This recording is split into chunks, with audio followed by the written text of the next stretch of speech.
It can feel pretty overwhelming sometimes, right? Trying to keep up with all the updates, Yeah, especially, health information. It seems like it's always shifting. constantly evolving. So how do you cut through all that noise? How do you get right to what's really important? Well, that's exactly what we're trying to do for you today. We're taking a deep dive into a significant update. It's straight from the FDA, the Food and Drug Administration. That's right. It's about the warning labels on the mRNA COVID-19 vaccines, Pfizer and Moderna. And for this dive, our source material, it's very specific. We're using excerpts from an article that laid out this FDA action. It includes the data, the context. Yeah, we're sticking strictly to what's in those sources. So our mission today, let's unpack this expanded warning. What is it really? Uh-huh. And who does the data actually show it impacts most? Yeah. What are the specific numbers, the studies the FDA pointed to? And also the broader context, right? What the article presents about, well, why this happened now. Exactly. Yeah. Let's get right into it. Okay.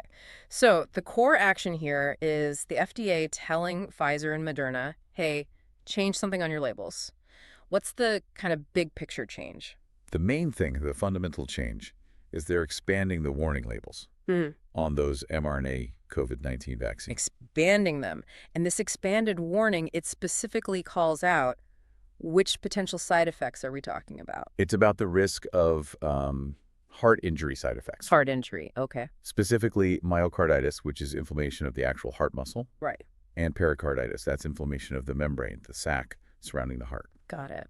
So clearer, expanded warnings about heart inflammation. Now, the sources, they highlight this risk isn't sort of general. It's primarily linked to a specific group. That's what the data indicates, yeah. The risk is mainly seen in teen boys and young men. Okay, but wait, the previous warnings already mentioned young males, didn't they? They did, yes. So how does this new warning change that or consolidate it? What does the article say? Right, that's where the expansion part comes in. It's a bit nuanced. Before, Moderna's warning mentioned ages 18 to 24, Sure. and Pfizer's mentioned 12 to 17. Different ranges. Exactly. Yeah. So this new warning, it standardizes it. It now applies to males age 16 through 25 for both vaccines. Ah, okay. So it nudges the Pfizer range up a bit and the Moderna range down slightly. Precisely. It unifies that highest risk age range for both shots now, 16 to 25. That makes sense. Standardizing it for clarity. Now, obviously, the FDA didn't just, pull this out of thin air. They cited specific data. Right. What do the numbers actually show? According to the FDA's own reporting, as per our source, how often does this happen? Okay, so looking at the data the FDA cited, and this is for the 2023-2024 formula of the vaccines, Right. the overall rate of myocarditis or pericarditis for children and adults under 65 Yeah. was around 8 cases per million doses administered. Okay, 8 per million. Overall, under 65. That gives us a baseline, sort of. It does. But you said teen boys and young men are the primary group. How does the rate for that specific group, the 16 to 25 males, compare? This is where it gets really interesting, isn't it? It absolutely is. I mean, Yeah. this is the key data point driving this specific warning expansion for that group. Mm. The FDA states the highest estimated incidence was right there, males, 16 through 25. And the rate, what did they cite for that group? 38 cases per million doses. Wow. Okay, so hold on. 8 per million overall under 65, Mhm. but 38 per million in the 16 to 25 male group. That's the number cited. That's significantly higher within that specific demographic. That's quite a difference. It is. And when does this typically show up? If someone in this group gets the vaccine, when does the risk appear? Generally, within the first week after vaccination, that's when it tends to appear. Okay, first week. So what was the FDA's rationale, their basis for ordering this specific expanded warning now? What new info were they pointing to, according to the source?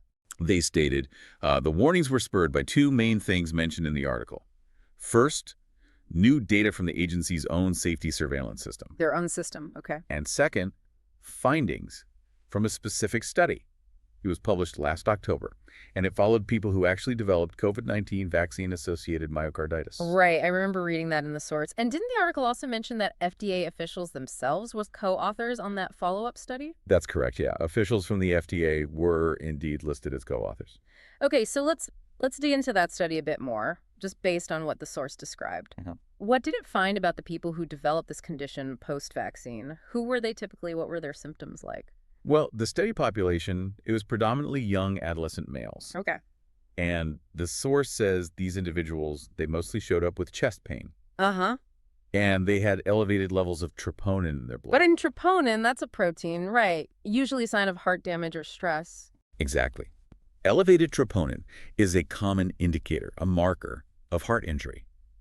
Now, here's the really interesting part the study highlighted, and it's worth parsing carefully. Okay. Their key finding, and this is quoted in the source, was while their clinical course was nearly always mild with a low prevalence and extent of cardiac dysfunction, myocardial injury was common. Hmm. Myocardial injury was common. That phrase really jumps out, especially right next to clinical course was nearly always mild. It does. Can you help us unpack that distinction based on what the source implies here? Hmm. If the clinical course was mild, like people maybe recovered quickly, didn't feel severely sick, Right. what does myocardial injury was common suggest then? Well, it suggests that even when the outward symptoms and the immediate experience of the clinical course might seem mild, maybe just chest pain that goes away, Yeah.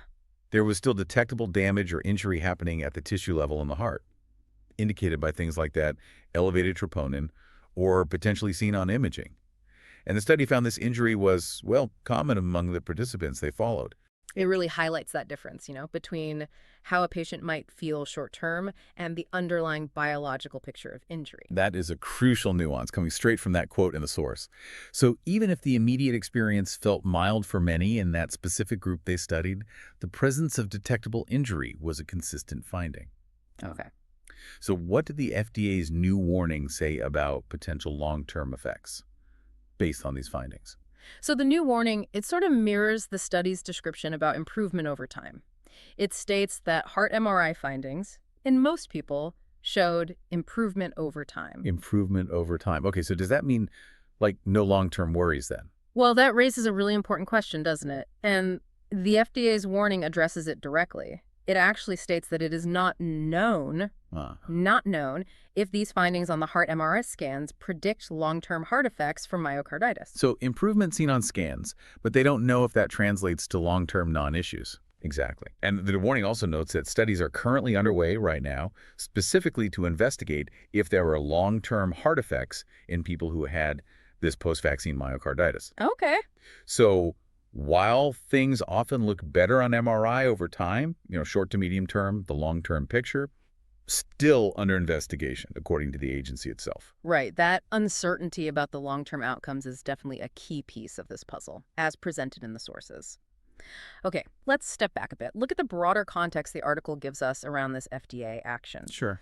How did previous descriptions of this risk compare? What did the CDC say before, for instance? Yeah, the source points this out and notes the CDC had previously described rates of myocarditis and pericarditis after the vaccines as simply rare. Just rare, okay. And recent CDC data, just from last month, looking at ages 12 to 39, also suggested that acute cases, the immediate ones, tend to resolve quickly. Resolve quickly. And that data indicated no increased risk had been seen in recent seasons in that age group. So how does the FDA's new warning fit with that?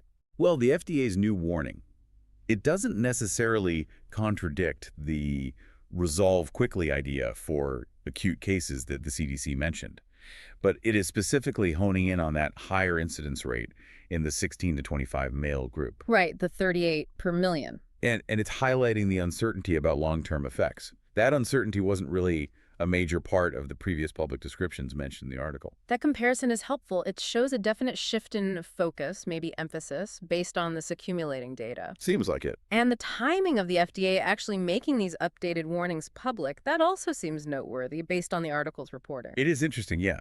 The official letters from the FDA to Pfizer and Moderna, they were dated April 17th. April 17th. But the FDA only made them public, posted them on their website on a Wednesday, much later. And what was scheduled to happen just hours after they finally posted them? According to the source, yeah, a hearing organized by the Republican-led Senate Homeland Security and Governmental Affairs Committee.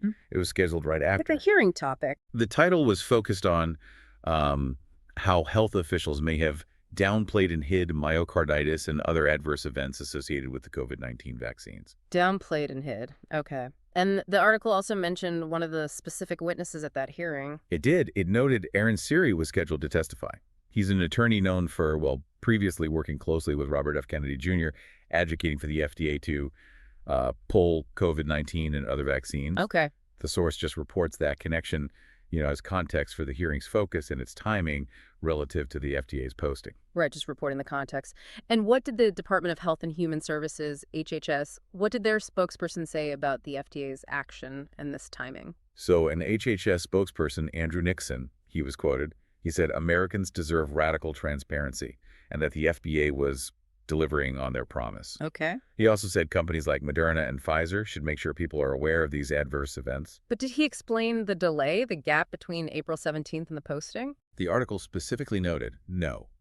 The spokesperson did not provide an explanation for why there was a delay in posting the letters, given they were dated over a month earlier. And the article also gave some insight into what was happening inside the FDA before this became public, about the labeling change. It did, yeah. It mentioned that internal talks, discussions about this kind of safety labeling update, they actually started even before Dr. Peter Marks, the former top FDA vaccines official, left on April 5th. So discussions were already happening? Yes, and according to multiple people familiar with it, the labeling hadn't been finalized yet because officials were, and this is a quote, wrestling with how to accurately present the findings. Wrestling with how to accurately present the findings, that's revealing. It suggests it wasn't straightforward, figuring out the best way to communicate it. So the sources paint this picture of, okay, ongoing internal deliberation about how best to communicate these complex findings accurately.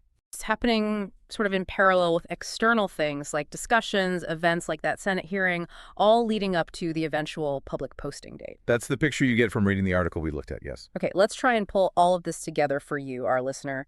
What are the absolute crucial takeaways from this deep dive into our source material? I think the core learning is this. The FDA has told Pfizer and Moderna, expand the warning label on your mRNA COVID vaccines, specifically highlighting the risk of myocarditis and pericarditis for males aged 16 through 25. Right. And we now know, based on the sources, that decision rests on specific FDA data. It shows a significantly higher estimated rate, that 38 cases per million doses in that 16 to 25 male group, compared to the overall rate, which was around 8 per million under 65. Exactly. And that follow-up study, the one referenced in the sources, it revealed something important. While the short-term clinical course, how people felt, was often mild in the young males they studied, Yeah. actual evidence of myocardial injury was a common finding among them. And critically, that FDA new warning makes it really clear. Even though those MRI scans showed improvement over time in most people, it is currently not known if those findings predict long-term heart effects. And studies are actively looking into that uncertainty right now. That distinction, between the short-term experience and the potential long-term implications, plus the ongoing research, that's a really key nuance we get directly from the source material. So this deep dive hopefully has helped us and helped you go beyond just the headline to understand the specific data points, The targeted age group, the nature of the injury reported in the studies. and the context around the FDA's announcement, all based only on the sources provided for this dive. It really shows that dynamic process, doesn't it? Public health agencies gathering new data, doing follow-up studies. And then figuring out how to communicate and evolving understanding, sometimes, under external scrutiny too. So here's something maybe to mull over based on everything we've unpacked from the sources today. Think about the process described in the article. You've got identifying new data, conducting follow-up studies co-authored by officials themselves. Right. Then those internal discussions, the wrestling with how to accurately present findings that might be complex, maybe uncertain. And finally, the timing of the public release, happening in the context of external events like that hearing. What does all of that whole chain described in the article reveal about the inherent challenges? The challenges in getting complex, evolving health information accurately out to the public, and maybe how different factors can influence that entire process.